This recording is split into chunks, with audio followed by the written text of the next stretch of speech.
That's amazing, dude. You know, I had to take 4 months off of my knee, and I broke 2 toes, but I still suck. I don't really have the time to go 4 times a week right now. If I could go 4 times a week, I'd get really good really fast, you know, but I just don't, and I don't think I could recover that much. 4 days of jiu-jitsu, you know. But have you seen it improve other parts of your life, even if you're not? Absolutely. I've done a lot of... Every time I go to jiu-jitsu when I walk out, I feel really good about myself because it's the hardest thing I'll do. I've said it 1,000 times. So it changes my day. And I'll tell you what, let's say I have jiu-jitsu. I have an opportunity to go to jiu-jitsu, and I can't go because I have an audition. I don't feel bad. But if I don't go because I don't go, I feel bad. Like, if I have an opportunity to go and I don't go, I'm like, I don't feel like going today. I feel bad about myself. But as soon as I go to jiu-jitsu and I walk out of there, I'm a different person. I'm a different person on stage. I'm a different animal when I'm writing. I'm a different animal towards my wife, towards the baby. I can feel it. It does. It calms me down a little bit. I enjoy it. Even though I'm not good at it, it's amazing. I enjoy it. I enjoy just getting thrown on my back and trying to get out of the fucking situation and thinking. And, you know, if you run out of breath, you just tap out. And that's it. That's it. You know, I learned these little exercises so I don't have anxiety no more and I panic. If you have fear, fear is in your breath, and you control the fear through your breath. Okay. So there's these exercises I do now, and it's helped me fucking dramatically, man. Yeah, I mean, just the fact of sticking with it.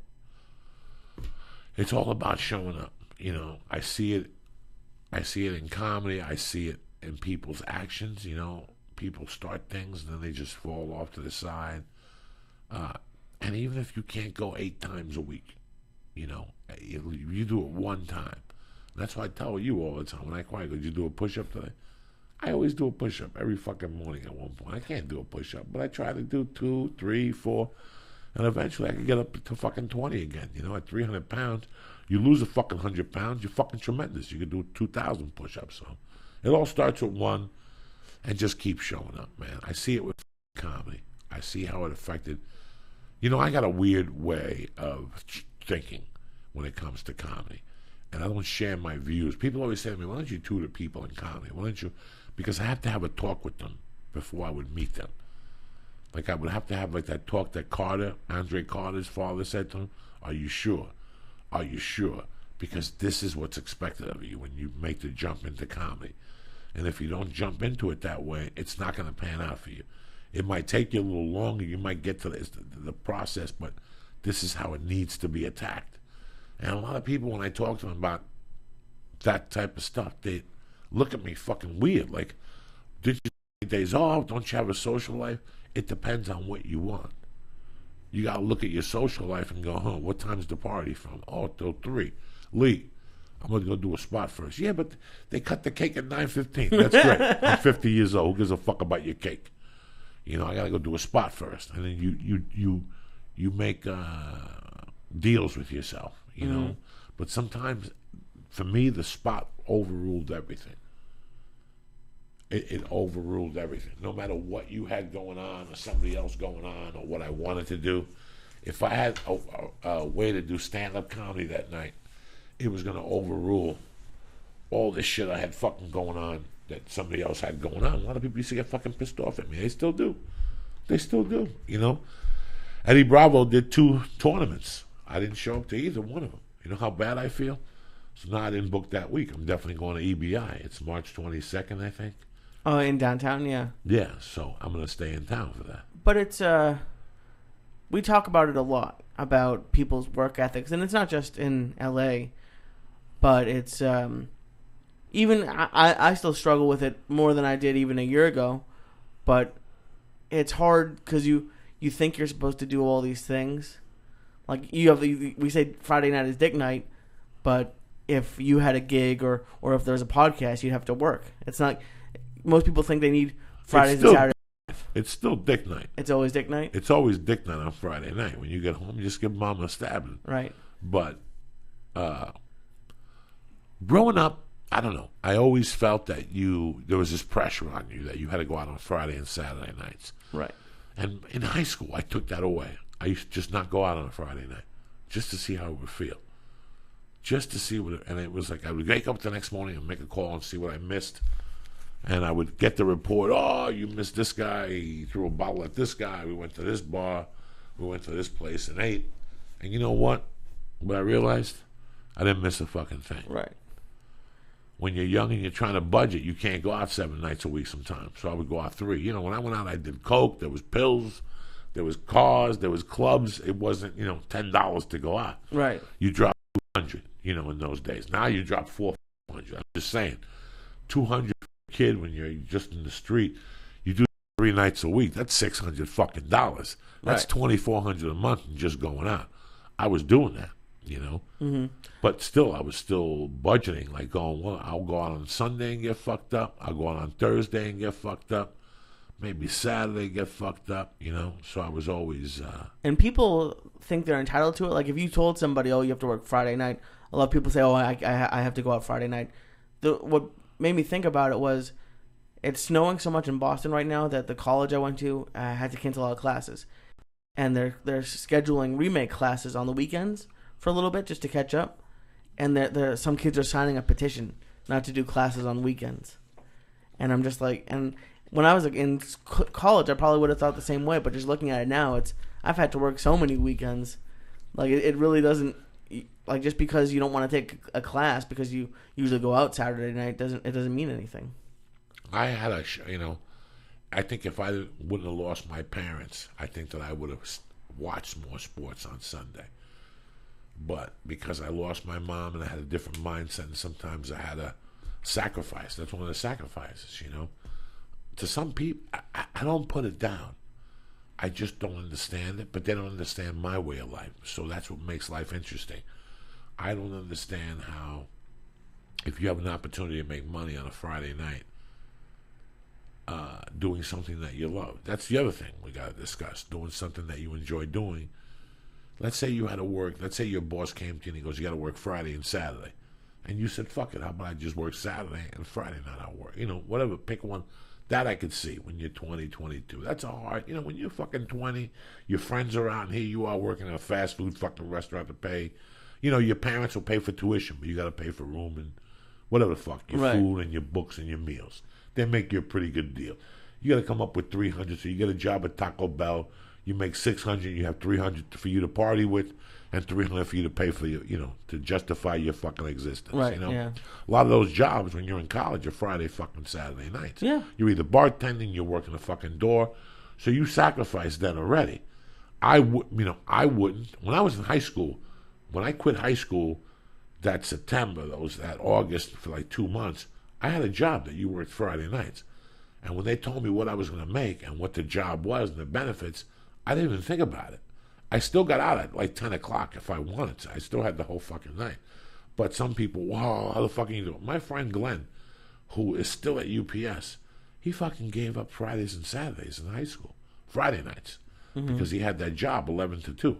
Okay. Where you go in at 11 o'clock and you load trucks till fucking 2:30 a.m. Do that when you're in high school, and that eliminates that whole fucking lifestyle. But he had to do it for a reason. There was a need. Right. There was a need. There was a need for that money, so... I don't know, people, you could say it's a Jew thing, but I've had a job since I was 15, and I can't tell you how many 4th of Julys I worked, how many holidays, how many my birthdays. So it's surprising. Just another fucking day, guy. Right. And I understand. I sympathize. Some people like to party. Some people like to jump up and down and fucking giggle and go out and whatever. I liked all that shit too. But if it's between fucking eating and, what are you going to do? Mooch off your fucking friends? Right. You have to make some sort of a living. You have to do something, whatever it may be. I just eliminated Fridays and Saturdays from my life. And at this point now, I'm a stand-up. I work on Fridays and Saturdays. Last week it was pissing me off. What? Because everybody kept coming and going, so you're not going to watch the fight? Like it was the end of the world. You know what, man? Sometimes, again, if it's between a fight and me doing comedy, I fucking do comedy.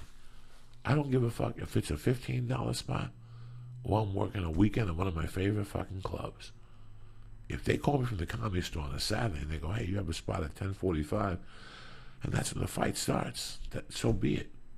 I'm one of those guys, and I've always been like that. Again, because there was a need. Right. I was either a junkie, I needed the money, you can't focus on it. I love sports. I grew up on sports. I don't ever want anybody to think that I'm misinterpreting myself when I say I only watch 2 plays of the Super Bowl. I mean, when I was a kid, somebody told me, you gamble basketball? Yeah, just watch the last 2 minutes. That's all that matters if you gamble basketball, because it's all the way to the end. You never know if a guy just gets fouled and he makes three free throws. It doesn't affect the game, but it affects the point spread, and you get killed up the ass. Right. They win by 7 instead of 10, and you got a 7.5. You get caught by that fucking hook in basketball. Yeah, that sucks. They're always great at that. I heard they only made like $3.5 million on the Super Bowl. Who did? The Vegas casinos. Is that what you heard? Yeah. Good. You bought that fucking line? All these junkies, $3.5 million. They made money. That's their biggest day of the year. What about the illicit fucking... See, listen. Let's pretend you're, I don't know, some fucking rich celebrity, right? Who's in the public eye. Okay. And you're a gambling fucking degenerate. You got 2 options. All right? You could get your best high school friend, who's also probably a degenerate from high school that you grew up with, and you get him to put bets in for you in Vegas. Doesn't take 2 and 2 together when you're a fucking moron and you're driving a Mercedes into Vegas and laying $75,000 that this is not for you. Right. Right? People are going to say, oh, he's doing it for Joey Diaz, or he's doing it for Joe Rogan, or he's doing it for Ari or Duncan, whatever the fuck it is. So after a while, when you're a gambling junkie, what the fuck do? So you have other outlets, and you have these big-time bookies that are across the country that are banks. They'll take $40,000, $50,000 from you. Those still exist? Yeah, they fucking still exist. Wait, did they go away? I thought it would have just all gone to websites now. No. Fuck those way. Would you trust somebody with $50,000 on a fucking website? I don't know if I trust a bookie. Listen, if you got a bookie, if you come to me and you go, listen, Joey, I like to fucking gamble, but I want to bet $10,000 a game. I don't want no fucking drama. I want to make sure I'm paid every week. I'll make a few phone calls and I'll find a specific bookie that'll take $10,000 a game. You probably have to wire him the money the first 10 times to put the game to build trust. So before you build the game, you got to wire him 10 G's, But they're out there. They'll take 10,000. Who the fuck are they? If you came to me right now and said, I want to put 10,000, how do you know? How do I know you're fucking good for it? Right. So I come with a reputation. You want to bet 10,000? You also want it to be discreet. You're Brad Pitt. You don't ever want me to fucking say nothing. So you're also looking for somebody who's very discreet. You're looking for all these things, Lee. So the other way to do it is to bet with books in Ohio, Cleveland, Cleveland, Ohio, Youngstown, maybe big bank in fucking Miami, a big bank in Louisiana. They got a couple big banks in Louisiana. And you could call them up and say, I'm putting $250,000 down. I don't want nobody to fucking know this shit. Wow. I didn't even know that world still existed. Those people, what do you think you're going to go to if let's say you got a fucking wife and you got kids, and you think you're going to call Vegas and put $250,000 down, it gets taxed, everybody knows your fucking business, what do you think? I don't know. I'm just saying if you want to be discreet. How do you, maybe it's just because I was never in that at all, but even with like drug dealers and now bookies, how did you know? I would never know where to go to start to find one.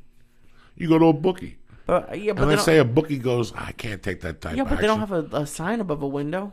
But they know they're a bookie. They know somebody who does take that action. Okay. If I want to find a bookie, it'd take me 10 minutes right now. Really? 10 minutes. I just get on the phone and make 3 calls. In an hour, somebody will call me back. And then we'll take it from there. And then I call them up and I go, all right, what do you want to take an action? Well, I don't really know you. Where do you live? I live in North Hollywood. Okay, I'll meet you before the games and give you $1,000 a game. About 6 or 7 times I bet. We start betting, everything's cool. After that, I call them up and I go, listen, I want to bet $2,500 a game. Let me call my guy, see if he'll take that from me. Calls this guy, no worries, boom. We go back for a few months. I call him up one day and I go, listen, why are we fucking around? I want to put 20 G's on this fucking game. He's going to tell me he's not taking it and his guy's not going to take it. But they know a guy. And for 10% or 5%, they'll call the bet in. So, is it the same lines? Remember, for me to take a $10,000 bet, right, I got to have $10,000 on the other side to create a utopia. Right. I'm just not going to take a $10,000 bet from you just to take it from you.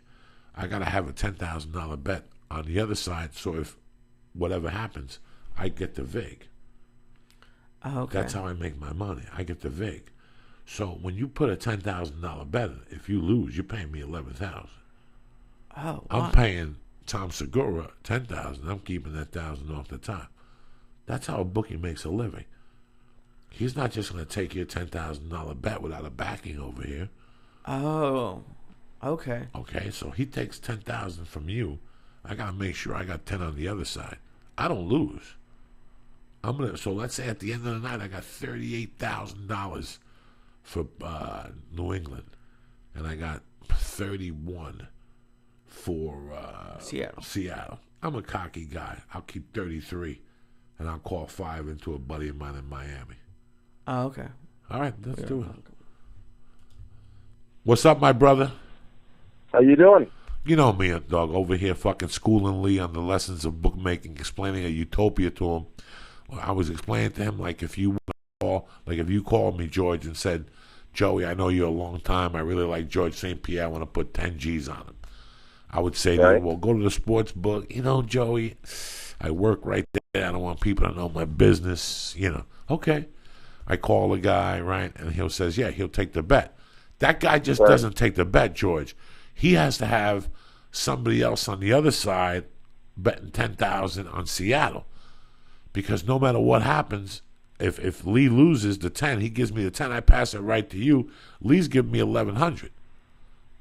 He's giving me 11,000. Exactly. So that 10% is called the vigor. The vig. So that vig is how I make my living. The bookie tries to get even action on both sides. That way he can always take home the vigor. Now, granted, it's not always going to work that way. Sometimes it's just going to be heavy on one side, and of course they cross their fingers and hope that side loses. But for the most part, a perfect day for the bookie is $1 million on the Patriots and $1 million on the Seahawks. They'll keep their 100,000 and then knock off all those parlays and teasers and all them other exotic bets. How long the Star Single Banner is going to go? You know, is it going to be heads or tails? You know, is Tom Brady going to bang 3 chicks or 4 chicks after the game? That kind of stuff. That's what they clean up on. What's up, my brother George? Not much, man. One of the most hanging out here. One of the most interesting weeks in MMA. To do the show as always. One of the most interesting weeks in MMA, and one of the most saddest weeks in MMA, as far as I'm concerned. Couple of weeks. As soon as I read that yesterday, I called you because I didn't know what the fuck to think. You know, and both of them failed a fucking drug test. I mean, and then John Jones a few weeks ago. But as far as this, both of these motherfuckers failed a drug test. I could see one guy, or but the guys that are fighting each other, this is it's like a fucking black eye, you know. But is the Nick Diaz one really? Who didn't expect Nick Diaz to test positive for that? You know, what do you think, George? I expected it. I mean, I didn't know. I shouldn't say. Not that I. You know what? Honestly, MMA has so many interesting characters. And 50 shows nowadays per year, just in the UFC alone. We cover Bellator, World Series. I forget about shit. All right? So, had you reminded me, hey, Nick Diaz, he, loves to smoke weed. Did he go pop? Then I would have said, probably, with a smirk. But I honestly fucking saw a great fight on Saturday that I enjoyed, that I hated. I had mixed emotions about it, It was just happy to see both guys back in the octagon after such a long time. At the end of the fight, I just thought, wow, I didn't expect that. I honestly thought Anderson was too big, fast, strong for Nick Diaz. Regardless of the layoffs, Nick Diaz, he was a gamer, man. He went out there and he fought. He got in Anderson's face. And so at the end of the fight, I thought, okay, cool. Wasn't expecting any of that. Completely blindsided by the Anderson-Silva positive test. The Nick Diaz, once I heard it, I thought, well, shit, what was I thinking? Of course, he kind of always does that. His third time in Nevada, where's the shocker there? But Anderson Silva, that took the wind out of me. I just don't even... And it's funny because I called Ed Suarez early in the day just to talk to him. Just to say hello out of the blue that morning. I got up and I go, I haven't talked to Ed since the fight. I meant to call him before the fight. And I left a message. I don't want him to think that I was calling him to ask him stupid fucking questions now. Now I feel bad. But I never expected... and hey, listen... You got to do what you got to do. It's a tough sport to train for. It's 5-6 days, 3 or 4 different disciplines, strength and conditioning. Who knows what goes on? I don't know how to break down what gets you stronger. I don't know. My heart goes out to him. My heart goes out to Nick Diaz. He is, in my opinion, this is not the pot calling the kettle black. He's fucking crazy. He's just fucking crazy.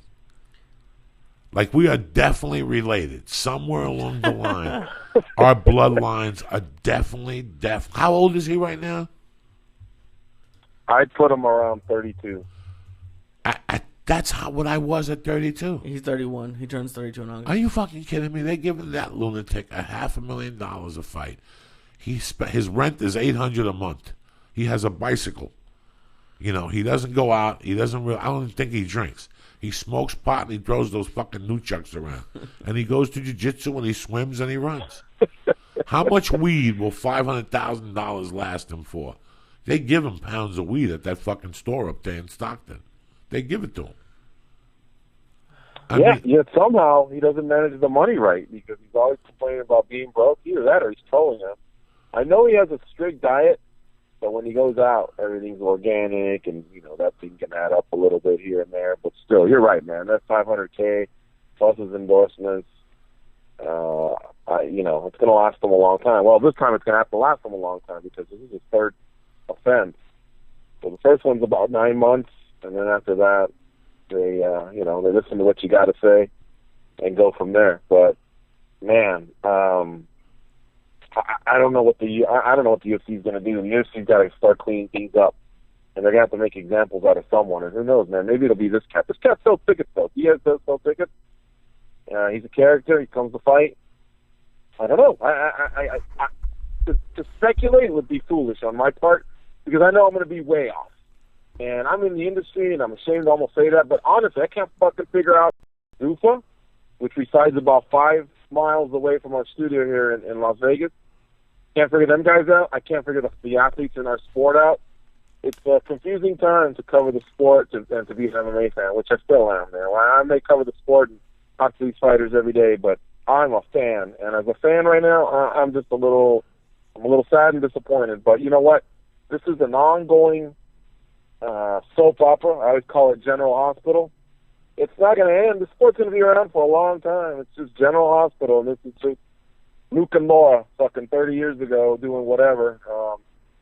And tomorrow there'll be some more controversies, and we're all going to forget about this one. The happiest guy on earth has to be John Jones. The pressure's off him.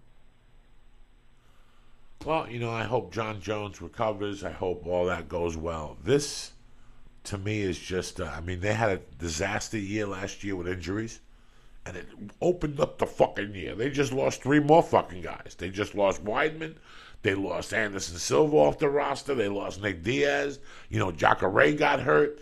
Yoel Romero got hurt, which, like I told you the other day, in my opinion, was the best fight of the fucking year, and it was the best fight of that fucking card in L.A., to be honest with you. The bad luck continues for the UFC.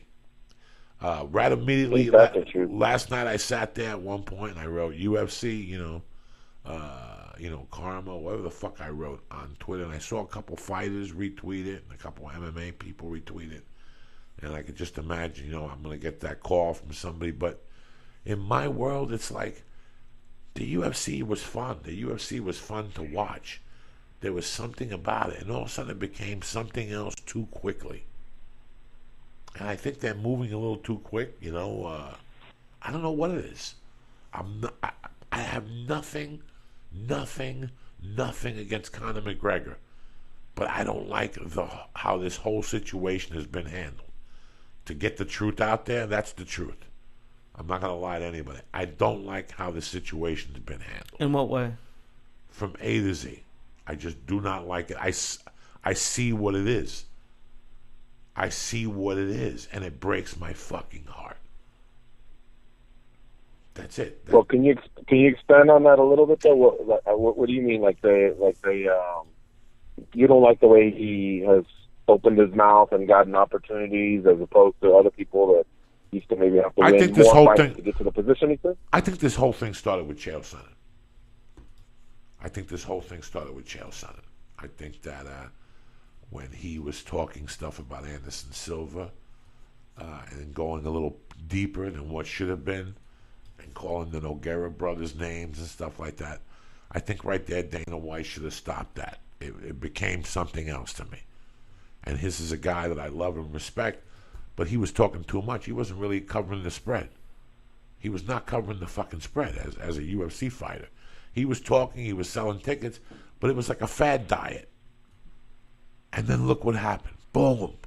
He fucking tests for PEDs again, and he's gone. And he created this whole fucking bad taste in the mouth. So now you get this fucking bad taste in your mouth. And now you have Conor McGregor, who's a great fighter. He's exciting. He's got Ireland behind him. He fills stadiums. You know what? There's not a person in the fucking world that if I took him in a room and quizzed him, said they wanted to see him against Dennis Siver. You've been saying that for a while. It pissed me off. The fight that I wanted to see right then, there was only one fight. He gets the winner of Cub Swanson, Frankie Edgar, and the winner of that fight got Jose Aldo. That's me as a fan. That's me as a fan.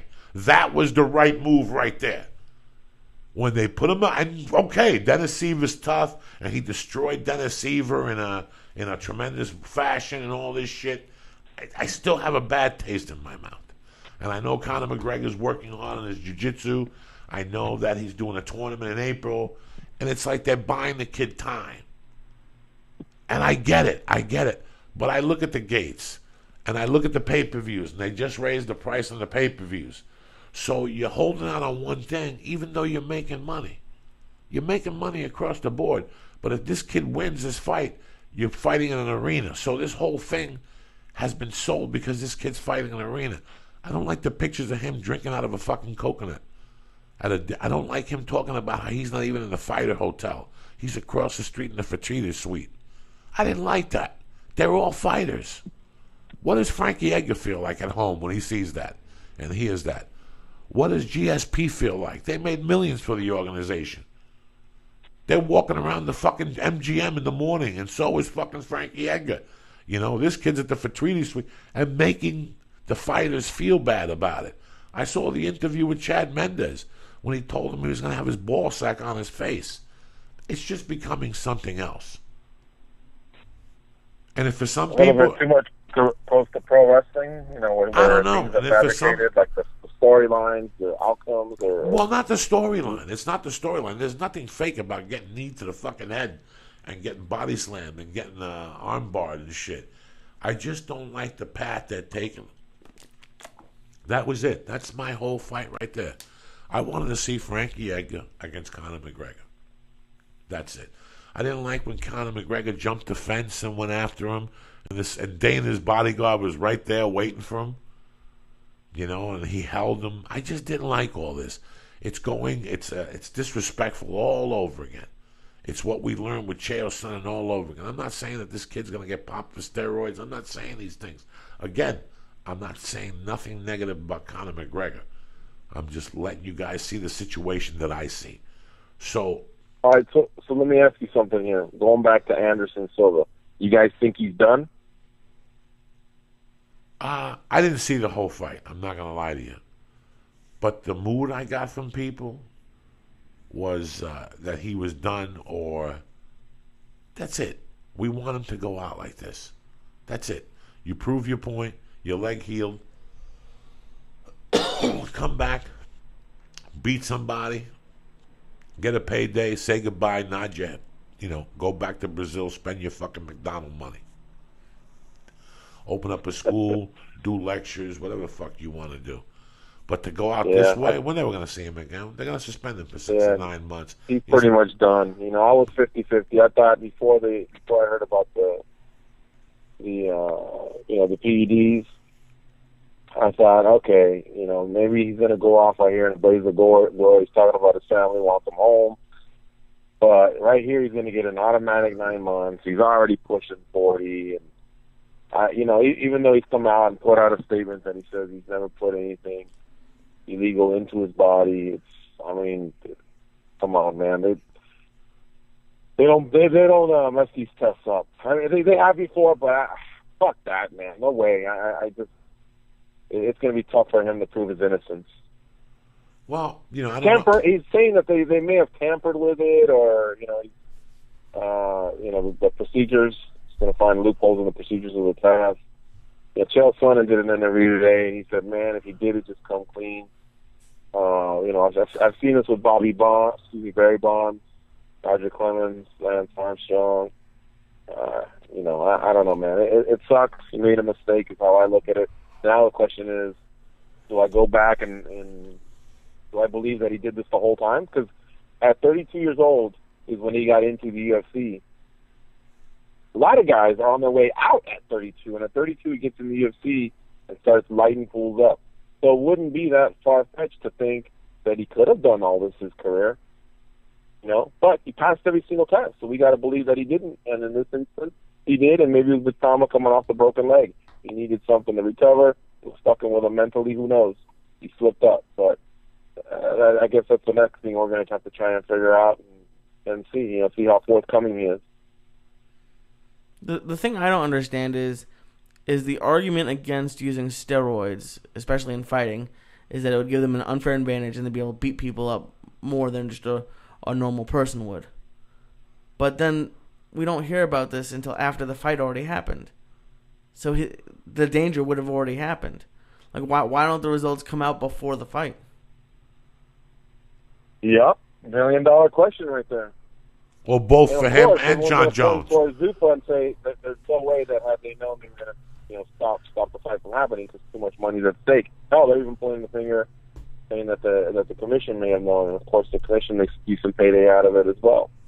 But I tell you what, man, we got some good reporters in the sport, especially at MMA Junkie, and they're going to try and figure that out and see what happened there. Because January 9th you test, and then you don't get the results for 3 weeks later. I mean, what's the point of the random test? You're supposed to pop these guys so that they don't go out there and perform, enhanced. And that's exactly what didn't happen on Saturday night. Well, here's the whole thing with Nick Diaz, again, not shocked one bit. That pot that he may have smoked 3 weeks ago or whatever did nothing to enhance his performance. That's the most ridiculous thing out there. Hopefully they change that going forward. But the thing with Anderson Silva, that was botched, man. They need to get those results a lot quicker than they have. Well, here's what I understand, George. Honestly, if you really want to clean up the sport, start the random testing right now. Pick 100 of your athletes out of the 500, that roster of 500 that they have. Pick 100 names and get them all tested within the next week. And let's just see how dirty that organization is as a whole. Send the message to everyone that's training, and it's going to cost you some money, but you know what? Put the pedal to the metal and do that for the next 6 months, a year, 2 years. Do what you got to do, but you will not tolerate any type of cheating out there, and because it's terrible, guys. Black cloud over the sport. Now, this is what I understand. In 1987, I got arrested and I got in trouble. In 1988, I got locked up. I went to prison. And when I came out 89, 90, I was in a halfway house.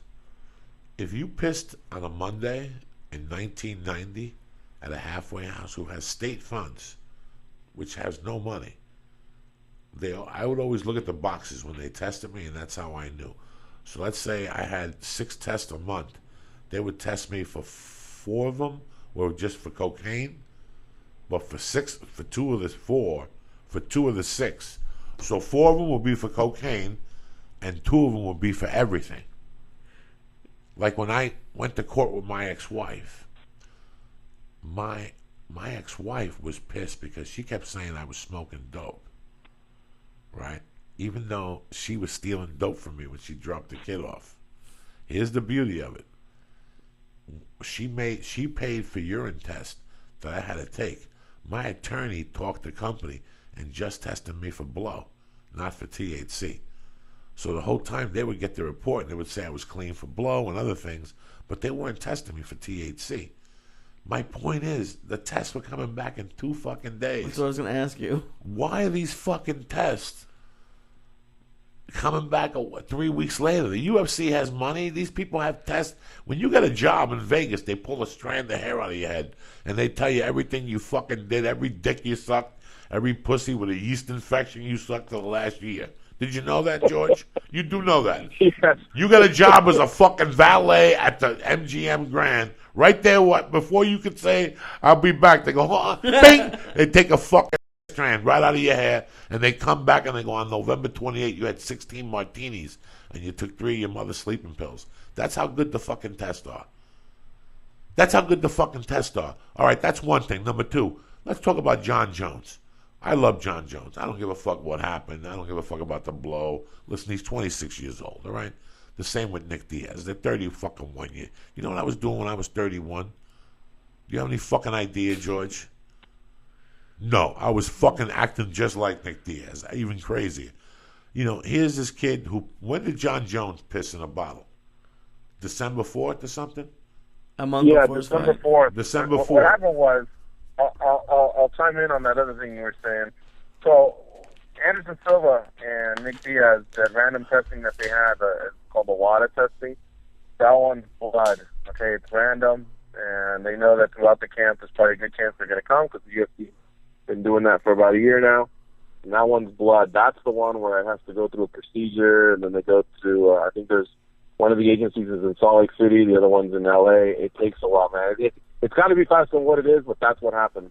The one they do after the fight, where they found out about the marijuana metabolites, that one's urine. That one they can get back, Joey, quickly within 24, 48 hours.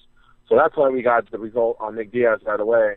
But it also explains why the John Jones one took about 2-3 weeks, and the Anderson Silva one took about 2-3 weeks. The difference was with Anderson Silva, the commission stating that they didn't know until yesterday. With John Jones, they knew about a week before the fight. The difference was they weren't supposed to test for coke, and WADA, the World Anti-Doping Agency, says that cocaine, when it's out of competition, meaning I guess within 12 hours of the event, they shouldn't be testing for that. So it's kind of like loophole stuff, you know, but it doesn't make any sense at all. That's why the UFC was able to fine them, because it was a code of conduct policy thing, and that's why they had to come down on them. And they did fine them, but that's why they couldn't stop the fight from happening, because it was out of competition, and that's not against WADA regulations. But why did they let him fight then? Because he technically didn't do anything illegal. It didn't, but it didn't even come out. Like, why didn't it come out a week before the fucking fight? Like, I don't know. There's something there that's not right. You and I both know that. I don't know about fucking WADA or Voodoo. They could have went to Daniel Cormier and said, "Hey, look, this happened. You know, it's up to you whether you want to take the fight." But I think Daniel Cormier's already stated he would have taken the fight regardless. But that's basically what it is. It was out of competition. Therefore, like let's say they found the cocaine metabolites after the fight with the urine test, like the way they talked to Nick Diaz, and you'd probably have a no contest. But because it's happened out of competition, there was nothing they could do. So what do you mean? So after the fucking weigh-in, I go back to my room and I snort fucking 3 lines of coke.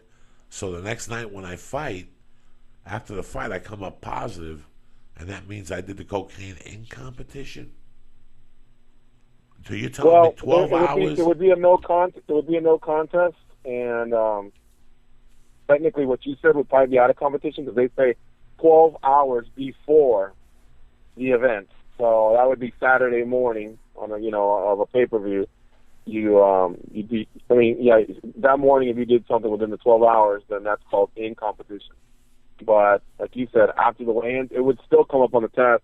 And if you beat me, Joey, then you would get a no contest. But technically, like you said, yeah, you're right. It might be out of competition as well. It's all stupid, isn't it? The dumbest thing that they could have ever. I'm very confused. Because I'm confused, in my mind, I smell a rat. Like, when I get confused and I can't figure it out after I beat it up for a couple of weeks. And again, I'm still a fan of the sport. I love John Jones. You know, I love watching fucking Conor McGregor fight. I think he destroyed Seaver. But I remember years ago, people always saying that they were taking care of the Spanish kid. What was the Spanish kid that was supposed to be the poster boy? And then they went to Miami and he said... Roger Huerta? Right. They said he wanted fucking per diem money. What the fuck was he doing? And they got insulted. I don't know what the story was. And then afterward, when he left, they said they were coddling him. There were people that said that, the UFC even said that they were, promoting him to be a huge star in the Spanish market. So they were giving him like kind of easier fights. Is that true? Right. Or am I fucking making this up or something? Well, no, you're not making it up. And many fans have felt that way, not only about... I'd have to go back and look at... Like, I did hear the same thing. I'd have to go back and look at the competition he had. I remember he had some pretty tough cats. Fuck yeah. Well, Leonard Martinez fight. Leonard whatever. The kid who retired was one of the best fights. Leonard Garcia. When they yelled at each other in Spanish. Until I went their way. Yes. He also fought Clay Guida. Clay Guida was a pretty tough son of a bitch at the time. So, I don't know. I mean, yeah, I'm sure the matchmaking helped out a little bit, and I'm sure that they do that. And a lot of people have said the same thing about Conor McGregor. Yeah, they haven't put him up against the wrestler. He's a big name. They just want to get him to the finish line, which is the Aldo fight. So you're definitely not crazy for thinking that, Joey. But, some people would also say it's smart business on the UFC's part, because those guys need to create big fights. Too many guys are getting injured. Too many guys are getting in trouble. So on the one hand, you say, wow, the UFC's sharp for creating some of these matches and protecting some guys and getting themselves into some big fights so that they can start selling a ton of pay-per-views and drawing big ratings and keeping the sport going. Because it's go through hills and valleys, peaks and valleys, and right now it's going through a valley. So, like I said, some people would look at it that way. Others would say, no. That's too much. It's not being fair to all of your athletes, the ones that are earning the shots. It's supposed to be more about putting the best versus the best, as opposed to shortcuts for certain fighters. I love journalism. I love reading. The internet. The good thing about the internet that you become fans of different blog writers and you write. And what I've read the last 2 days, little things I've read, and it's like right now people are down on the UFC, and I think they're. A couple blogs I read were like, all the drugs and this and this. What these motherfuckers don't remember is up in the 80s when fucking the San Diego Chargers were a cocaine-fueled fucking team. And I was telling somebody a story. Dan Fouts at one time was off for 3 weeks. First of all, him, Chuck Muncie, that fumbling motherfucker, that cocksucker, I must have lost $10,000 on that fucking... I was in high school, Chuck Muncie. He would kill me on Monday nights. Because San Diego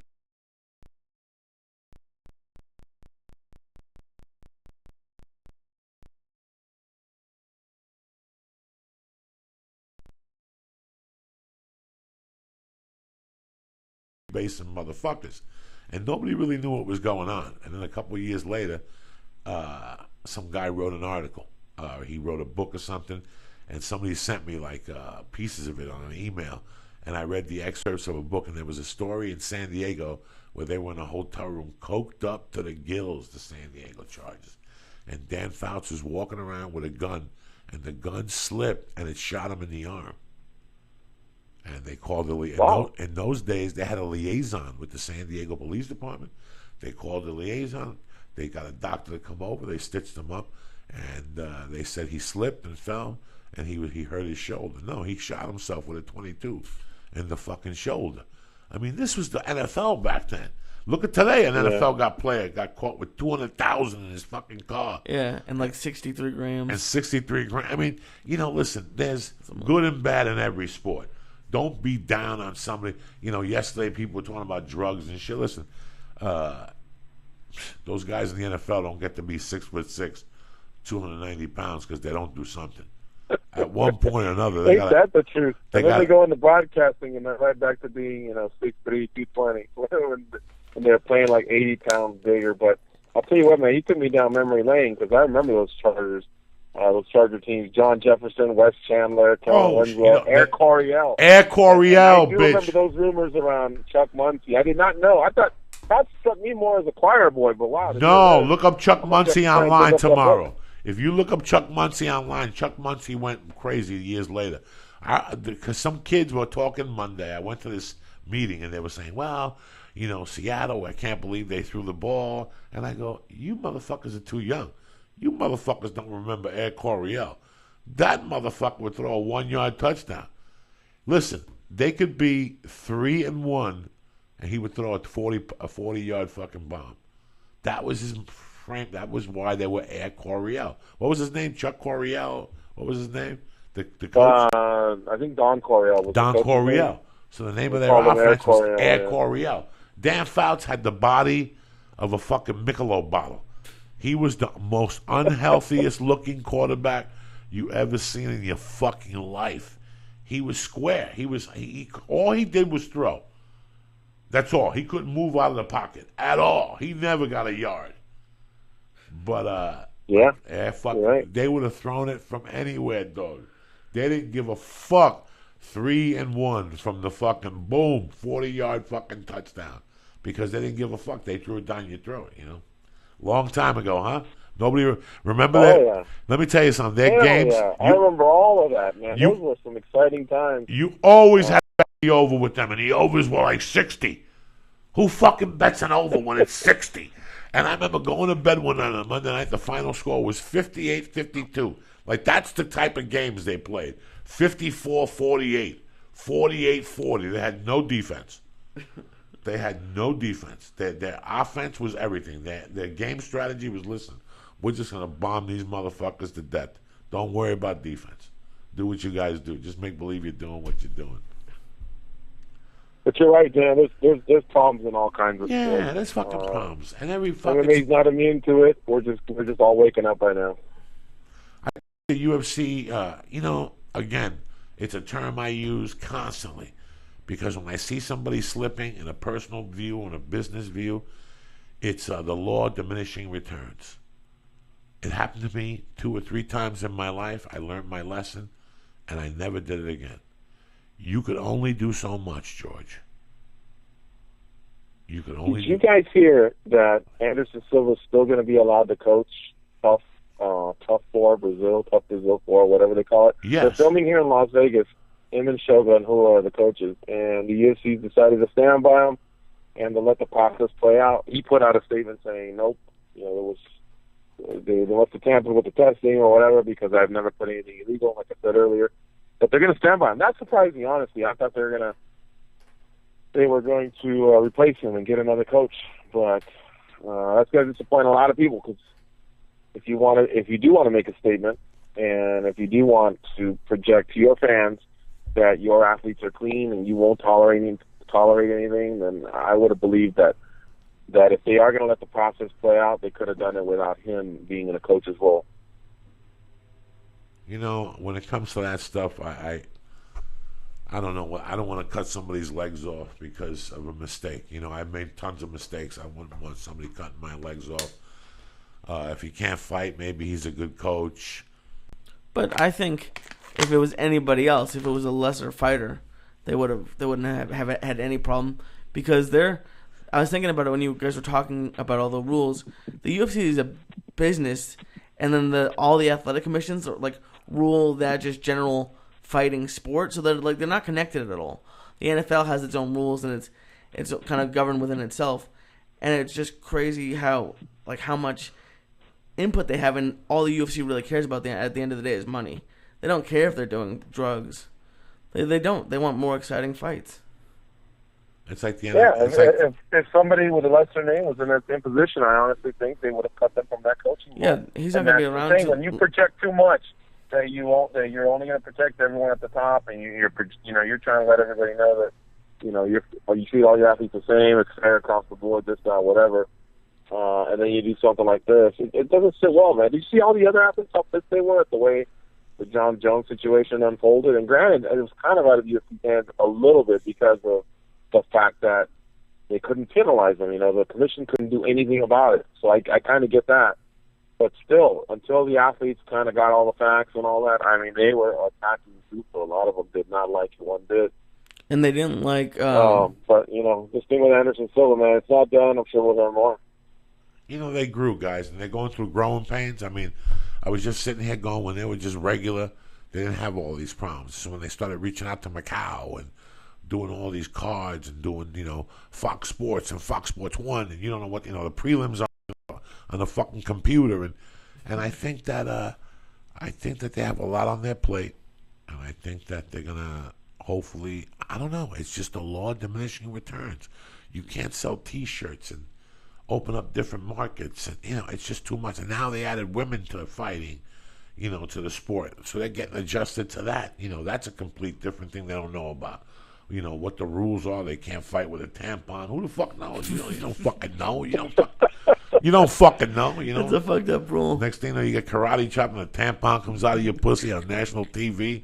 Who the fuck knows? I don't know this shit. So, but then the Reebok thing is kind of fucked up too, when you think about it. That they're not going to let people wear like non-approved uniforms and cut all that money because they're not paying. When you look at boxing salaries or whatever the purses are, like they're millions of dollars, and then the people are getting like at most a couple $100,000 at these fights, and then you're cutting a big major way from that for them to make money. Like, didn't Anderson Silva even say before this fight he wouldn't wear it? That's why maybe he tested positive for cocaine. Maybe who put the cocaine in? The same guy that shot John F. Kennedy. Because once he opened up his mouth, all of a sudden he tested positive for fucking D-Blights, whatever the fuck he tested positive for. So maybe they said, so you don't want to fucking put Reebok? Well, here you go. We'll put a coke rock, we'll put a fucking steroid in your fucking piss test, and that's the end of it all. I mean, who knows? I don't fucking know anymore. I just... Hey, can we go back to something real fast? Go ahead, brother. I want to know your guys' honest opinion, man. We're shooting it straight. Us three right here, doing the show, Church of What's Happening Now. I want to know, because I get some heat for this. I'm in a slow process of embracing women's mixed martial arts. There's about 10 good athletes that I enjoy watching, that I thoroughly watch and go, wow, she knows how to throw a head kick or a spinning back kick or set up certain submissions. But a lot of the other young ladies, they're athletic, they're tall, so I'm not going to take anything away from them, all that other stuff. But I still feel like they're in the 1990s of mixed martial arts. Like, if you go back and see, UFC 8, UFC 7, you're going to see you're going to see some really good athletes like Don Fry, Mark Coleman, and then you're going to see a bunch of tomato cans out there. You're like, what the fuck? The sport was really these guys? And right now, I don't know. LA has a co-main event and a main event, and it's 4 women. And LA's where I'm from, man. I'm from Southern California, Orange County. I get excited when the UFC goes back there. So I was pissed when they canceled the other LA card.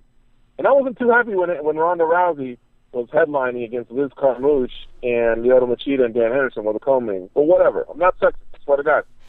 But now LA has the thing that happened with Vitor and Weidman, and I'm just not as excited to go out to LA as I was. And I think a lot of it, honestly, is just I'm just not as down like everybody else about women's mixed martial arts. How about you guys? I don't really have that much of an opinion on it. I've seen a few of the fights, but I was listening to Ari Shafir's podcast today, and he said something that I actually think makes sense thinking about it. He said it's not going to be exciting until someone at least beats Ronda for like 1 round. They don't have to win the fight, but they actually have to like beat her for like 1 or 2 rounds, probably win the fight. But until then, it's exciting to watch her, but at the same point, it's not as exciting. She's like Mike Tyson, for a headliner. She might come out and knock you out in fucking 30 seconds or armbar you or whatever. Wasn't the question more about what I thought about the women in MMA? Isn't that the question? Yeah. Do you like women's mixed martial arts as a whole? Between you and I? Yes. I watched Misha Tate the other night against the wrestler, and that wrestler knows how to throw some fucking punches. Yep. And that would be 2 of the 10 that I like. I mean, right. Misha Tate and Ronda Rousey had a lot of heat. When them two were fighting, I was into it. I love it. But there's not many of those pairings that come up where I go, fuck yeah, I can't wait. We got about Here's 8 my girls. 800. Here's my 600. We got about 8 girls. Here's some buddies. I just can't get into all of them, Perfect comparison with Mike Tyson and Ronda Rousey. That's exactly what she is. She's a Terminator. And she's a Terminator. If anybody gets past a minute or two, it's an accomplishment. But other than that, to see a co-main event at UFC 184 and there's 2 more ladies on top of Ronda Rousey and Kat Zingano, man, that doesn't get me excited. That card needs 1 more fight. Something has to be added. That's not the card. Vitor's got to step up. Somebody's got to step up. I know Gerard Mousasi wanted him. That's a good fight for him. I heard that he wanted to fight Mark Munoz or some shit. I mean, that who the fuck knows? But No, it's time. They got to add something else to that card. I agree with you there. But no, am I a fan of Ronda Rousey's? Am I a fan of Kat Zingano? Kind of. Misha Tate I like. The wrestler she fought I like. There's a couple girls, I don't really know their names, but they're okay to watch. They're in the ballpark. And I know people enjoy it, and listen, man, it's the fucking future. You know, Hunger Games got bitches crazy and shit. They started sharpening their knives and throwing away the frying pans and getting back out there and smacking hoes like old school and shit. I don't know. I really, George, you know, it's not bad. I can't lie to you that the other night I wasn't entertained watching Misha Tate against that wrestler and looking at that wrestler throw those punches. And she's that was one of the better fights of the card. I enjoyed it too. Yeah, she's got a kid. Again, just LA, I'm just disappointed, man. I feel like I'm going to the Lilith there instead of a UFC card. I think that what they need to do with the women is do like, you know, Kat Zingano's got a kid and her husband died. My heart goes out to her and her family, and you know, these women have stories, man. You know, I remember seeing Alexander. Remember Godzilla, the Black Alexander? What was his name? Who? Remember what was the black kid that was in the UFC for like 5 fights? Alexander? Houston Alexander. I saw Houston Alexander the first time. He knocked the motherfucker out in 10 seconds, knocked his mouthpiece out. Came out again, Godzilla, another motherfucker. But it wasn't until one night I was watching something that he raised his 6 kids by himself. And he was a UPS driver, and he trained in the middle of the night. And had to get up in the middle of the night and cook breakfast and sleep only 6 hours. And I fell in love with the guy. Every time I see the guy, I give him a hug. And these women, they're moms. A lot of these women have interesting stories. Now those little wiry ones that were on The Ultimate Fighter, those bitches are crazy. Them bitches had 2 choices: The Ultimate Fighter or prison. You could either see that bitch on Spike, or you can see that bitch on MSNBC on a Friday night during those prison shows. You know which ones I'm talking about? Those little lightweight ones, they looked a little crazier. Yeah, the stalwarts, man. There's some good ones in there, I agree. Yeah, I'm interested to see where this woman thing goes, with this MMA goes. I'm really interested to see this, man. It's not, how about you, Lee? Yeah, no, I agree. I like it. I think it's kind of the issue they're having with having too many fights is there's less of a stock of women fighters, so it makes it even more noticeable when it's a bad fight. I mean, and everybody's watching those fights. Listen, let me tell you something. I can't wait till they have those helmets that they put on people and let you know what they're thinking. Yeah. Okay? If you took a UFC in Vegas, and on the way in you gave them a helmet, and you said, everybody put the helmet on during the women fighting. If there's 18,000 people in that arena, 16.5 are waiting in their mind for something to pop out. They all want a fucking costume malfunction. Yeah. If Misha Tate gets somebody in a fucking headlock and one of those tits pop out, oh my fucking God. Oh, on Fox Television, on Fox 1 Sports, oh my fucking God. That would be tremendous. So don't tell me that every man is sitting there at that thing going, if Misha Tate's fucking cheek popped out of her ass right now, how good would this be? Everybody's waiting for, some of the positions, you're waiting for that monkey to pop out of the fucking short. I mean, don't lie to me, George. You sat there and you said, oh my God, what if her tit popped out right now? Just for a split second. That just shoots through your mind. Like, remember in the 70s when you went to the movie theater during the commercials or during the movie theater, Coca-Cola would slip commercials in there and you'd see them subliminally and you get thirsty for Coca-Cola? Same thing. It's just thoughts that shoot through your mind. What if her tit fell out? What if it almost happened a couple of times with Rousey? Yeah, no, everybody's waiting for that. And that's the other reason why men love that shit. Men love that. Listen, retarded men love that shit. To see 2 women fighting Jell-O and shit on Wednesday night at your local bar. I never liked that shit. Hot fucking bikini contest. I don't give a fuck. If her monkey's out, then I'm there. But if she's got a bikini on, that's why I don't go to Hooters. I'm going to go to Hooters and eat with fucking people with bikinis on. Take that bottom off. Show me that stinky ass. I want to smell that fucking rotten muffler when I'm eating that wing. You know what I'm saying? Fuck Hooters and their stockings and shit. I love you, George. Thank you for calling in. You're a bad motherfucker. You always give me great insight. Listen to George on MMA Junkie. How many times a week? Every day, correct? Yeah, Monday through Friday, noon Eastern, 9 a.m. Pacific. Catch us on Sirius XM Channel 92. And if not, you can listen to us on the internet, www.mmajunkie.com/radio. If you're ever in Vegas, stop on by and pay us a visit. We're at the Mandalay Bay Racing Sports. But thanks, guys, for having me on the show, man. It's always a blast. Thank you. I love you. The studio's ready? Studio's ready, man. So you guys come on down. I'll be there Memorial Day weekend. Co-hosting again. I'll be there Memorial Day weekend. I'll come in a day early and co-host Thursday and Friday. Awesome. All right, looking forward to it. Thanks I again, love you, guys. buddy. Take Thank care. you, my friend. Bye-bye. All right, we'll see you. Bye-bye. What the fuck, Lee? Let me give some shout-outs to this motherfucker, and we got to talk about something Okay.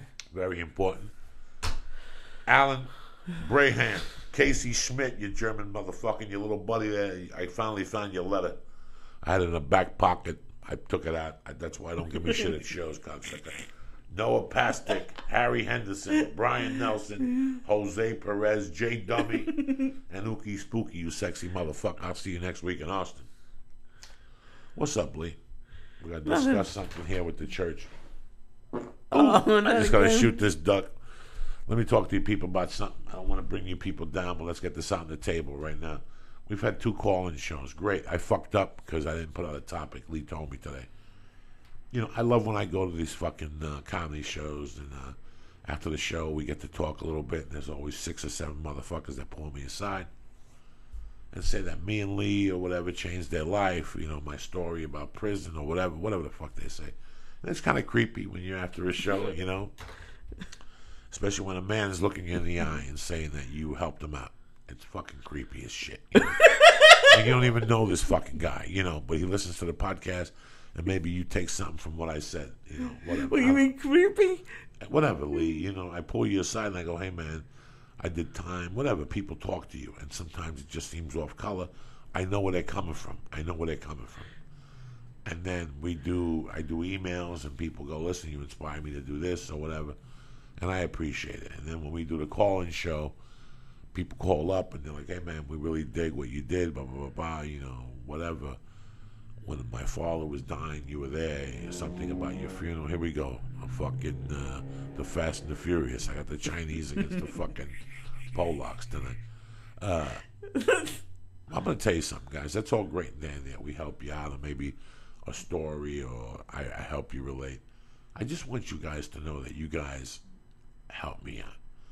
I have a notebook that I have. And when I get back from the road, it's just a special notebook that I open up, and it'll say 2-2 to 2-8, you know, and that's the week, Monday through the following Sunday. And I write Monday, Tuesday, Wednesday, Thursday, and I write what I have to do. On Monday, I do a podcast. On Wednesday, I do a podcast. Monday, I go to Jiu-Jitsu. Wednesday, I go to Jiu-Jitsu. Thursday, I take a flight, you know, 1:45 on Tuesday, I got Dr. Amy. And then as the schedule comes in, I write around it. So when people call me, so when I wake up on Monday, I know exactly what I have to do. But then I have side things. Like I have to call Kyle to write my shirt, so I write Kyle.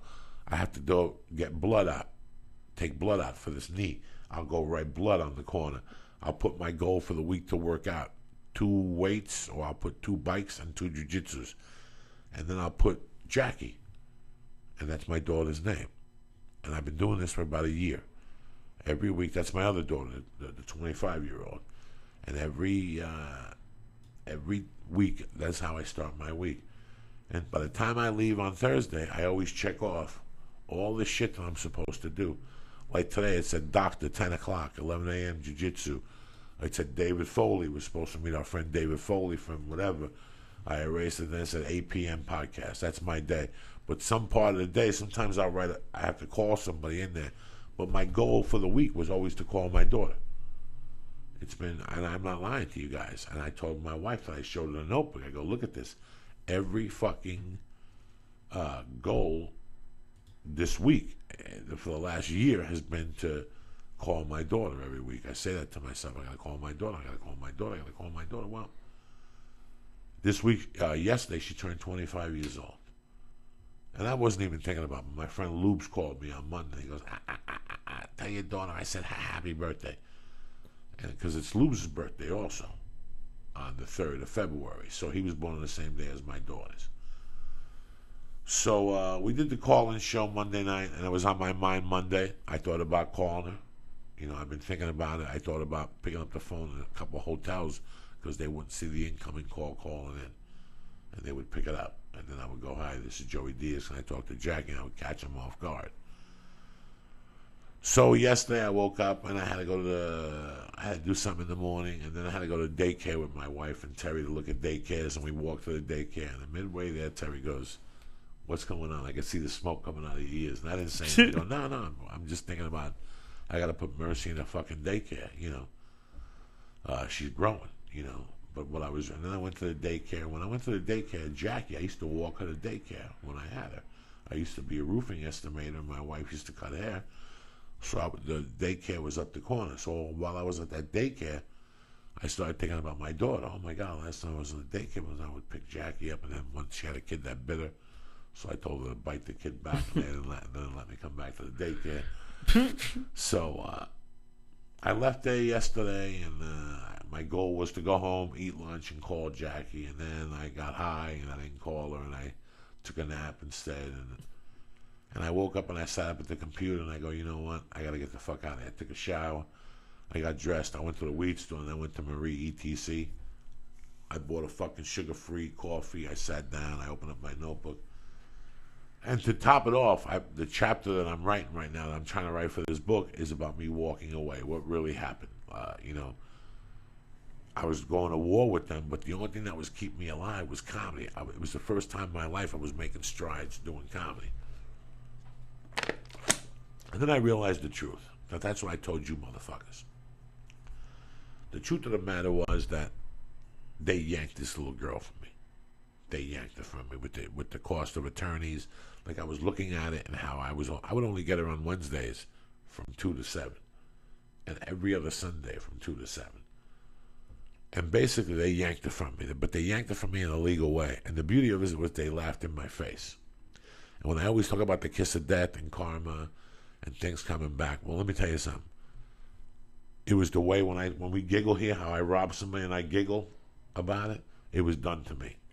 You know, it was done to me. This is why I know all about karma and all about kisses of death. And this is one of those stories that they yanked me. They fucked me up the ass. You know when somebody fucks you up the ass and they steal something from you and you see them every day? You ever get into a fist fight with somebody and they break your nose and you guys shake hands, but you never really remembered. You never really forgot that fucking broken nose. Like, you're like, one of these nights we're going to get drunk and I'm going to break his fucking head for him breaking my nose. It's one of those things. Like, I never really forgot the pain. I never really forgot what I went through, like the embarrassment of somebody taking something from me. Yeah, I could tell you guys that, you know, I wanted her to grow up better, whatever. The truth of the matter was that they were going to yank her from me, and I was going to lose my mind and fucking stab somebody. So I said, fuck it. Let me go do comedy. But if I go do comedy and I commit to this, I got to do something in my life to make it worth my while. And that's the only way I could come back. And I always wanted to kill those people. My revenge was to just do better, just to stay alive. And I'm here today. So yesterday, I was at the coffee shop. I took a couple sips of that coffee, and I called. No way. Yep. Did you pick up? Nope. I got a machine, and I said, this is Joey Diaz. It's Jackie's birthday today. It's her 25th birthday. I want you guys to tell her I said happy birthday and that I love her. And, you know, I don't know what happened. The years got by us, and I just want to make that call to see if we can make this happen. This is my number, 323. I told my number. And I said, if she doesn't want to call, that's fine, too. I just know in my heart that I made this fucking call. And I hung up the phone. I'll tell you what, I lost 80 fucking pounds in my heart. I'm not going to lie to you, Lee. It was amazing. I went to that Laugh Factory last night, and I tore that room in half. And then I went to the store and tore that fucking room in half. And today I went to Jiu-Jitsu, and my life has changed dramatically. And I don't, and it's not something I did. It's something that you guys did. And you know why? Because you guys keep me in check. Because if I'm going to talk the shit I talk, I got to fucking back it up. So, in my life right now, I took care of all my loose ends. And it's because of the church. So we're even, motherfuckers. Don't ever come up to me again after a show and tell me that I helped you get your life together, or that me and Lee got you off track, because we're even. I would have never done this on my own. But I knew that I had to do this for you guys in mind. I fucking called. And you know what? They didn't call back. And guess what? I don't give a fuck, guys. I went ahead, I called. They're probably sitting around scratching their fucking heads going, what the fuck is our next move? You know what their next move is? To just move on with their life, to do what they think is best for them. Do you think she even heard the message? Lee, I don't know. I don't know. And I don't care. It's like I got it out. That's awesome. I made my move. You know what I'm saying? I think that a lot of things are going to change in my life just because of me making that call. For a long time, I was very scared. How long did it take you to do it? Like, how long had it been? I've been trying for a year, probably 18 months to make a call. And the deeper I got in with you guys, I knew I had to make that call. So I just started by writing her name on the side of the page and looking at it on my schedule every day. So every day when I load my schedule, I see Tuesday I have to go to acupuncture, I got to drive Terry here, I got to meet with this guy from Disney, and in the corner I would see what X's have been up, and it would always be Jackie. And every week, there's two things. I still haven't gone for the blood test either, I'm not going to lie to you guys. I'll probably do that next week, now that I got this out of the way. Probably. You know what I'm saying? Because fuck that blood test, the motherfucking shit. Feeling good tonight. It's a beautiful Wednesday night to be alive, man. I took a big weight off my chest and my shoulders when I made that call. How stressful was it when you the phone was ringing? Was your heart racing? It was fucking horrid. It really was horrid. I don't like those people, guys. I don't like those people at all. I don't like getting... I learned a big lesson with them. I learned how I felt when I robbed people. They robbed me. They took something big from me. And I'm going to tell you something. When I die and I go to heaven or purgatory and I see my mother, she's going to give me a kiss and she's going to give me a hug and she's going to look at me and she goes, I can't believe you let those fucking motherfuckers live. Because I know the blood we have in us, the Valdez blood, that's like when I even think about it, Lee, I want to get on a plane and parachute out where they live and just blow up the fucking house. But I can't. I have responsibilities to you guys. I have responsibility to my wife. I have responsibility to my daughter. But in my heart, because they really, really, really did get over on me. They really got over on me, Lee. And you don't know what the pain... And it's not somebody, a random person. It's somebody you had a relationship with at one time. It's somebody that you shared stuff with. It's somebody that, it was a bond. All right, we broke up. We don't get along. Boom, boom, boom. That's it. It's over. They kicked me when I was down. And then they even took my dog. Who takes your fucking dog? They took my dog. That's fucked and up. wouldn't give me back the fucking dog.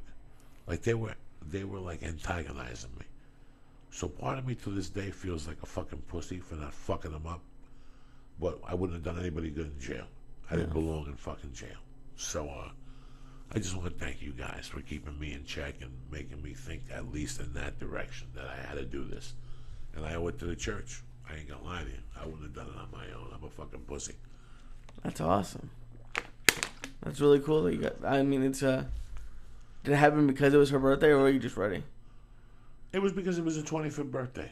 Yeah, it was her 25th birthday. What the fuck, We probably haven't spoken for fucking 10 years. What the fuck, Lee? It's that time, and I've gotten 1,000 emails from people from the church telling me to contact her. And they knew.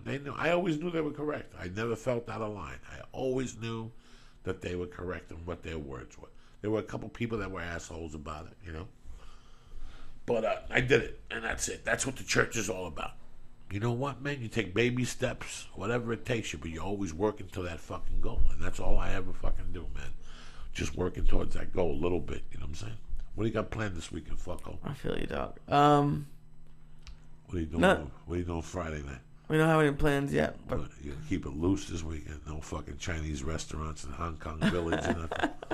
What's wrong with Hong Kong Village? Nothing. I'm just saying. You always got an exotic. What about Saturday night? Where you taking? We don't have any plans yet. We're gonna figure some stuff out. You guys are like an in couple. You Uber. You take an Uber. Right? Every once in a while, yeah. It's cheap. It's cheap as fuck. So what are you gonna do the rest of the night? I don't have a spot at the store. Oh my god. I got the college Saturday This 1.5 star thing is not good for talking. Yes, it is. You look beautiful. You're just uptight. I don't know what the fuck you're uptight about. I'm trying to take the stick out of your ass. It's a beautiful night to be alive. You know what I'm saying? You got to stay loose. You got your blue shirt on. Your hair looks nice. Look at you. What the fuck? You go home and you panic. I've been trying to tell this guy. I'm not panicking. That he has anxiety, but when he takes the edible, then he realizes why he goes home. No, I have anxiety when you come into the office, and you always come in. You're like Kramer when you come in. It's always a different entrance, and then you have this like little backpack, and you just go. You have like it's like a gift backpack from a show. It has like 34 pockets with you because your key go in. You put different tubes. You pop the tube. You pull out different bags. Oh please! And then I just see all you like. You just pulling them out, you laugh, you just look up and smile. It's like the creepiest thing. I got everything on this fucking bag. I know, and there's like 18 zippers and... I got everything. Glasses, backup glasses, lighters, backup lighters, rolling papers. I think I got a syringe like Rambo. I got fucking nose spray. I got everything in there. I got fucking... I don't have no food in there. I should get some trail mix just in case shit goes bad.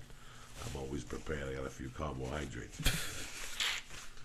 I don't know what the fuck they are. I don't know what to think about steroids in sports. I guess it's cheating, but at some point, could they just let people do whatever they wanted, and because it seems like they're doing it anyways, or I don't know how I feel as a fan. Listen, I heard a rumor. Here's what I heard. I heard that fucking steroids saved baseball.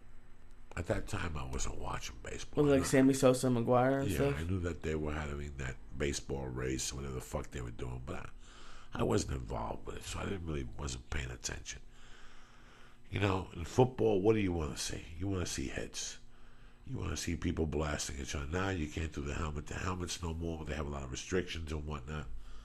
But still...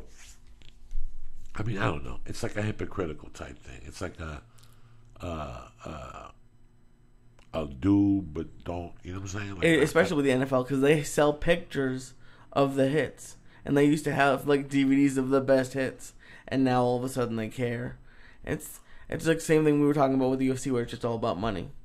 They don't. They say they care, but they really probably don't. Nobody cares, Lee. You ever see Chaz Palminteri in Bronx Tale? No. You never saw that movie either? No. Oh my God. Is that a good movie? Yeah, it's a pretty good fucking movie. But you know what's a good fucking movie I haven't seen yet? I haven't seen in a while. You know what's a funny ass movie? Bullets Over Broadway. See if they got something up on Bullets Over fucking Broadway, Lee. While we're looking it up, let me give a shout out to my sponsors here. On it, always fucking rocking it with the Shroom Tech. I took some Alpha Brains today. I went down to fucking to Jiu-Jitsu down there with Higan Machado. I also blasted a little Shroom Tech Sport. I did well today. You know, I breathed heavy. I had to get up and fucking go outside and breathe. But I still lasted a couple fucking sparring sessions. Also, a shout out to Iron Dragon TV. I love them. The best thing about these guys is like On It. On It is simple. You go to onit.com, you look around, you see what they got. I can't get you 10% off on the weights and the ropes and nothing like that. But I get you 10% off on the minerals and vitamins, all right? So you go to onit.com, go try it with the Alpha Brain. Get the smallest size, boom, 10% off, gets delivered right to your fucking house. Go on a cycle of it. I guarantee you'll love it. If not, you get your money back guarantee. But to do that, you got to go to the Onit box and press in. Church. Oh, shit. CHURCH. And get 10% off. They also have the Stay On It program. You can't fucking lose with this thing. I'm telling you right now. Look at me. I'm feeling good. My mind is clicking. That's because of the Alpha Brain. I went back on it. Will I bullshit you? No, motherfuckers. I love you cocksuckers. Again, right here, my main man, Dave Foley, Iron Dragon TV, fucking around the house. Classic martial arts. You understand me? The Ip Man series. What else? Jackie Chan. Hero. Early Jackie Chan. When he was working for fucking non-union with Puerto Ricans with suntans and Scotch tape on their eyes. Shit. This is deep and shit. We ain't fucking around no more. All those type of film genres. If you like classic martial art films, if you like martial arts films at all, go to IronDragonTV.com. They're going to rock your fucking world. You're going to love what they have. Go to IronDragonTV.com. They got a box. Press in. Joey. Oh, shit. Get 2 free movies. And these people don't fuck around. This is Nanotech. They're the same people who sponsor Tim Kennedy and another UFC fighter. I love Dave Foley. I'm going to meet him tomorrow. I'm telling you, go to Iron Dragon TV if you like classic martial art films. Tell a friend. Give them the fucking, what they put in the box? Joey. Boom, there you go. And they get 2 free movies to get the party started. You're sitting there with those same rotty fucking underwears, rotting up, giving you that mold under your nutsack. You got to scratch. You can't even scratch a second time. You got to go to the bathroom in front of your mother. Why are you doing that to yourself? Do yourself a favor. Go to MeUndies.com today. They got a tremendous selection of shorts, those little tight boxer shorts. Why are you wearing those fucking white cotton shorts with skid marks in them? MeUndies has tremendous underwear, men and women's. Thongs, tremendous. The cotton is something that you've never had. I have my fucking pair on right now. They're floating on my nutsack. Something that you've never worn before. You understand me? It takes the heat and the sweat away from your nutsack. If you wear MeUndies, I wear MeUndies to Jiu-Jitsu all the fucking time. You know why? Comfort. Your nutsack don't pop out. It's a tremendous feeling. Why am I telling you? Listen, go to MeUndies.com. Look at what they have. Start with 1 pair. I ain't fucking around. Start with 1 pair. Go to the box and press in. Joey. And you get 20% off your first order plus, right? Yeah, plus. Free delivery, free shipping to U.S. and Canada. Go to MeUndies.com right now. Look at the selection. You're going to love it. It's Valentine's Day's coming. Stop being a pussy. Get her a nice thong. Then you got no fucking excuses. You know the best thing about the thong? You just slide that motherfucker out and shove your tongue in that little monkey and sniff that little bush. It's all over. It's better with MeUndies on, you understand? Because it keeps the heat in there. The choach is warm, like a cookie when you check into a hotel, you understand? You check into a hotel, they give you that warm cookie. That's what it is with the MeUndies. And you get that little monkey, it's shaved, fucking tremendous. Eesh. Anyway, go to MeUndies.com right now and put in what in the box? Joey. And get 20% off your first order, and they ship to Canada and the United States. Comfortable For free. as fuck. Listen, why are you eating those potato chips? Come on. Why are you eating those fucking chips and all that shit and those La Bamba peanuts with the fucking mint on them? That shit ends today. You know why? Because I'm going to turn you on to something that's fucking free. Free as fucking cancer. NatureBox.com. Nobody's better than NatureBox. Nutritious, healthy, dietitian-approved meals sent right to your door. And you know what's going to cost you the first time? Gratis, free, ugats, nothing. You know why? Because they know for a fact they're going to hook you on something. That's how good the fucking... Who gives you anything for free? Nobody. Somebody gives you something for free, next thing you know, you're sucking their dick in an alleyway. Not with fucking NatureBox.com. They're going to send you 5 bags direct to your house, 3 small bags, 2 big bags, the cocoa almonds, the cinnamon, the French toast, Sticks, the kernel corns, sticks. He looks like James Gandolfini, his last movie, The Drop, with the fucking beard and shit. They got those little popcorns, the cinnamon French toast, the cocoa almonds are delicious, the plantains, the Philippine, whatever, the sweet plantains are delicious. Listen, don't listen to me. Go to fucking naturebox.com, see what they got. You are gonna fucking flip, all right? They're going to ship it to you for free, gratis. Go to the box on NatureBox and press in. Joey. And get your free, ugats, nothing, NatureBox sample. 4 small bags, 1 big bag. I'm telling you, they'll change your fucking life. And you can tell them what to send you. That's how good they are. Please, again, on it, Iron Dragon TV, MeUndies.com, and NatureBox.com. Support them. They support us. Give them their love. What do you got for fucking Bullets Over Broadway? What scene you got? It's only pulling up plays. No movie? No film? Bullets Over Broadway, the movie. Okay. Yeah, that's all. This is what I got to deal with, people. You're breaking my heart, Lee. Okay, here we go. Here's something. What's the scene? It says highlights. Hold on. Yeah, let's see what they got. I forgot how good this movie was. There's an ad. Hold on. How come this ain't queued up? Because...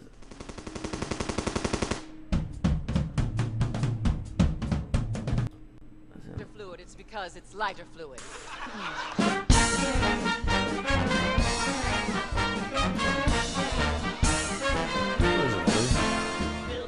What? What is this? Tonight Show? Forget it. You're fucking slipping. Anyway, it's a movie about a dude that has a play and he needs an investor. So the mob invest in the play. And it's Chaz Palminteri early on. Fucking hilarious. So he invests money in it, but he has to rewrite it with the guy, and he turns out to be a great writer. So he gives direction and stuff. When the guy don't listen, he shoots him. He shoots the fucking tremendous. I laugh. Jennifer Tilly's in it. The dude who was in the movie with Sean Penn, The State of Grace, that played the mobster, Jimmy, the one that was in Analyze That and Analyze This, the fat guy Jelly, he's in it. It's a great fucking movie. If you get a chance, Bullets Over Broadway. That's how we roll, cocksuckers. So that's it. That's all I got for you motherfuckers on a Wednesday night. What's up, Lee? What's up? You're stoned? Yeah. Nice week, right? Nobody bothered nobody. Next week I'm in Cap City, so you don't want to go to Cap City? I would have gone. What are you going to do? You going to sit with Mama for Valentine's Day? Where are you taking her? I told we're doing the foods you like. That's right. That you think is ridiculous. The foods you like. That's right. What are the foods you like? In-N-Out, Buffalo Wild Wings, and Pacific. And what are you going to get in an In-N-Out burger? Let the people know. What are you going to get? Huh? Oh, what am I going to get? Yeah. Just a double-double. One double-double? Yeah. No fries? I'll share her fries. Those fries stink. How many calories is a double-double? I don't know, probably 500 or 600. No. You don't think so? No. A double-double is a lot more than 500. How much is a single? I thought you said the single was like 400 or something. Yeah. So a double-double's 2 patties. Fuck, on another piece of bread. So where do you get? That's a killer with the fucking double sauce on it. That's 1,000 calories, my friend. You know. Yeah, probably. You'll be on the elliptical for 3 days, just sweating up a storm. That's what I did today. Did you really? So you did an hour 15? Yeah. Look at you. You're dwindling to nothing. Give me the crab. Give the people on TV the crab. Look at you. Give them the bicep pose. The double open pie. Oh, shit. Look at you. You sexy motherfucker. All right. As long as you're happy, brother. That's all I want. I'm happy. I don't know how you get this high. You call me and you torture me throughout the day. I've been high all fucking day. Because you just take more of them. Listen, as soon as I get done with my business, I go stop by the weed store. What do you mean you get done with your business? You're doing this at 6 a.m. No, I smoke dope as I'm doing my business. But as soon as I'm done with my business, I pop the edible of life, and that's when the party starts in my day. Nothing wrong with that. I'm just adding some color to my fucking life, cocksucker. I'm not a fighter. I don't need to fight nobody. I can get high. I can get high, Lee. Don't fuck with me, bitch. Let's end this motherfucker. I love you guys. Another shout out to On It, Iron Dragon TV, MeUndies, and NatureBox.com. Cap City next motherfucking week. 2 weeks after that, Indianapolis. Crackers and shit. Crackers and shit. Look at you, Lee. Read this fucking thing. Where you're sitting there like a mook. Now that the show's over, don't forget to go to naturebox.com and sign up. The show's been over, all right? I don't know why you're giving me the business. I'm not giving nobody no business. You know I love you. I love when Steve says that. So go to naturebox.com and sign up to get your free sampler box of great tasting healthy snacks. Forget the vending machine and start snacking smarter with delicious treats like barbecue kettle kernels. Go to naturebox.com/Joey. That's naturebox.com/Joey.